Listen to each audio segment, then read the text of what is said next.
နေ့စဉ်ကိုယ်ကောက်မှန်မှန်ရွတ်ဆိုပူဇော်ပါကယောဂကင်းခြင်းလောဘကင်းခြင်းမင်းတကာတို့ပူဇော်ခြင်းကိုခံရမယ်ဖြစ်ပါတယ်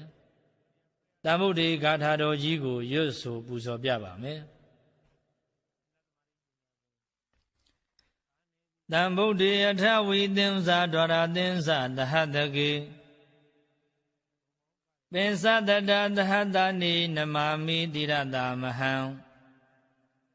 အဘဂဝလူကကင်္ဂအနန္တနေဗုဒ္ဓဇိနာဒေသံဓမ္မေဇာတံကင်္စအာတရိနနမမဟံနမေကာရနုဘဝေနဟိတဝါတဗေဥပဒဝေအနေကအန္တရာယာပိဝိနာတန္တုအသေးတတော်နောက်တစ်ခေါက်ပြန်ပြီးတော့ရွတ်ဆိုပြပါဦးမယ်တံဗုဒ္ဓေအထဝိသင်္စာဒွါရသင်္စာသဟတကေ